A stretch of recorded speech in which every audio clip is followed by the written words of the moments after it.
kind of like, wow, she is a tough act to follow.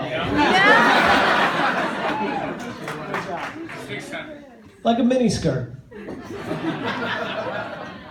Short enough to keep everyone's attention, yet long enough to cover the essentials. But that's a lot of material, 34 years, a lot of material, and I can't really sew, so what I came up with was a rather large mini skirt that probably would have to fit like a 500-pound woman. So anyway, 11 years, yes. These guys stretched it out over a nice long time. But I don't think it was, I think everybody except for apparently Nicole knew that this day was eventually going to happen. So, and it's not, I'm sure that Brittany did have some concerns about locking herself into a long-term relationship with my brother, but it wasn't that. It was just, he was way down on her to-do list. But they got it done. As for me, I was a brotherless kid growing up with 4 beautiful sisters. Veronica, Juliet, Lorraine, and Danielle. And always wanted a brother.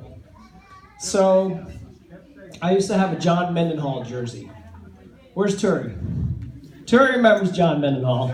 Yes, played defense for the New York Giants. I used to run around in that jersey and sack my sisters all the time. So my dad shut that down. He said, listen, you can't, your sisters are too beautiful. Like, you can't be going around just using your sisters as tackling dummies. So I would appeal to my mother. I'd be like, can I please have a brother?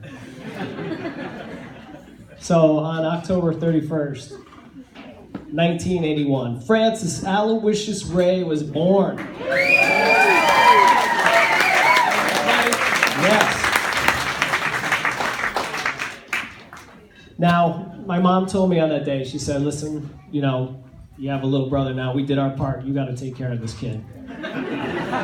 And I had no idea what I'd been dealt, but I decided, you know what, okay, sure, yeah, I can do this. So, it was really fun to see this kid develop, Back when he was about 3.5 years old, my mom told me this really interesting story about him. They were sitting on the couch watching TV. It was just she and him. And a commercial for some dress pants came on. And while my mom wasn't really paying attention, she noticed that Fran was really locked into this character on TV, and he was whispering, "What is it? What? Why? What? Is he talking to me? Is he talking to me? Those pants don't fit me."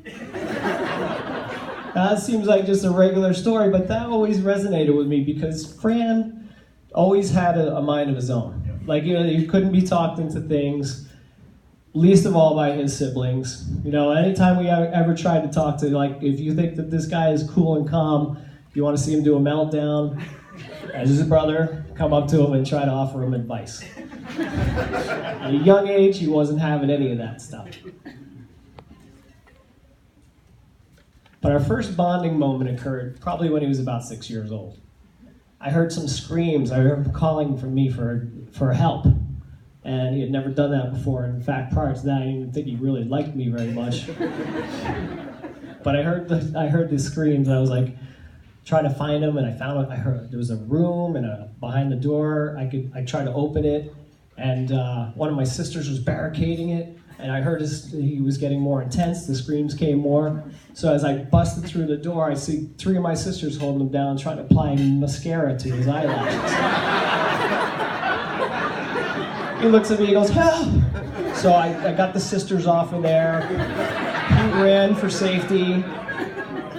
And the war cry, the victory cry, the brothers' reign eternal was born. Then there was the choral concert.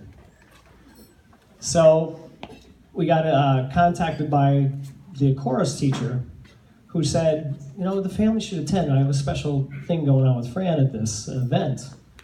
So I attended, kind of worried that they might have stuffed him in a pair of tights.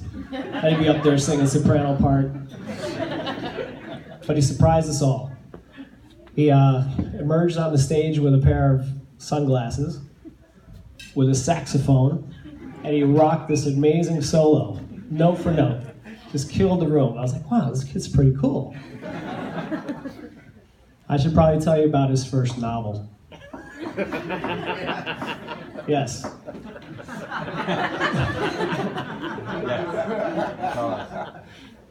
Frans' first novel, titled The Fart,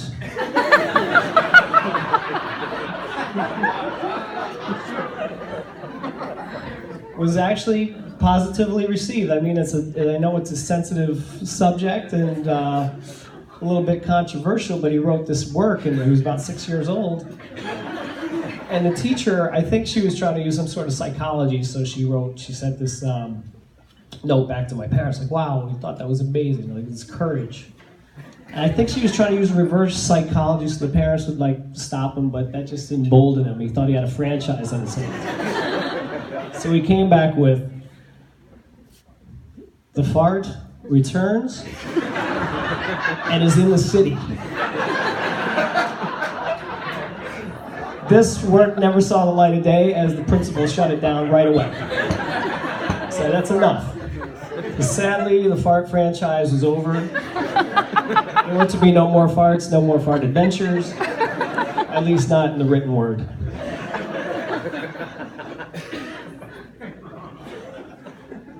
And then Fran tried his hand at poetry. He was about 14 years old. He grew his hair out like Eddie Vedder. And he took a Pulp Fiction soundtrack and he did some freelance poetry over the top of it, like Jim Morrison-esque, really kind of dark stuff, but it's actually pretty good. I remember he used the word maliciousness. It was pretty powerful stuff. So after high school, Fran decides he's going to go to University of Vermont. And he gets lucky and he gets his freshman roommate, a spleenless fellow, by the name of Matt McCarthy.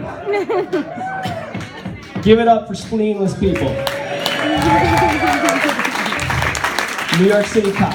Amazing what you can do without a spleen. So, Fran's a pretty intelligent guy. But then there's some things. When he was at the fraternity, they actually had him, as most fraternity brothers have to do, they get a paddle, and they have to take it home, and they have to carve the initials, the letters, and the fraternity house in it. So Fran came to Big Brother's like, oh, how do we do this? I have to get the router. We get it all set up. He's got to carve his whole name into it. And he's 18 years old, and he gets to his middle name, Aloysius. And I'm like, well, how do we do this? Like, give me, I got the pencil, the stencil, like, what do you... He goes, I don't know how to spell it.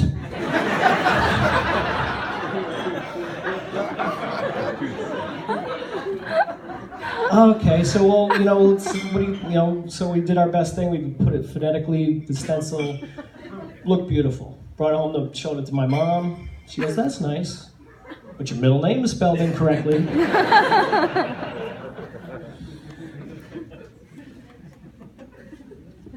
So as Fran's college graduation approached, he informed me he was going to move to Boston. I was like, what are you, crazy? I go, it's 2004. They're like, back when Boston and the Yankees were neck and neck. It was crazy. And Fran has a tendency he has a little bit of a flair for sarcasm, let's just say that. And tendency to touch people's faces a little bit when he gets drunk. So I pulled the Big Brother thing. I was like remembering my solemn promise to my mother, and I went up to him and I said, listen, do you really think it's a good idea moving to Boston? I mean, nothing against the Boston people, but how do I put this? I'm really afraid you're going to get your ass kicked. So he assured me, he goes, look, I went to school with these guys up at UVM, and I made it through that. So I was like, I sent him out to the Lion's Den. I was just, see you later, man. Anyway, he somehow, by the grace of God, survived his Boston years without getting his ass kicked. And in fact, 2 years into it, met the love of his life, Brittany Lanero.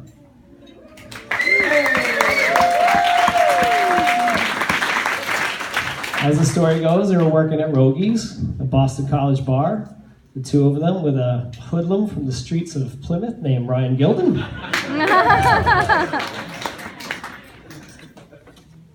Where was I going with that? Anyway, I think it was probably Fran's dance moves that eventually won her over. How's it go, Fran? I mean, that's irresistible stuff. There it is.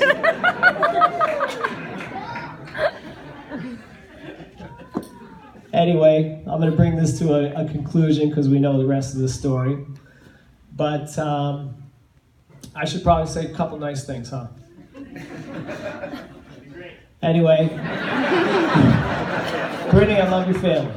I'm so happy. I've known them for years. I'm glad you stretched it out and I got a chance to get to know everybody. And, I'm so happy to have you as a part of our family and your family united with ours.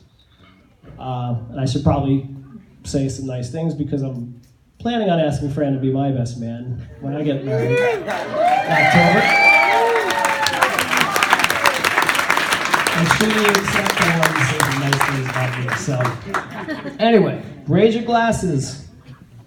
Let's toast to health, platelets aplenty, love, and long life. Cheers.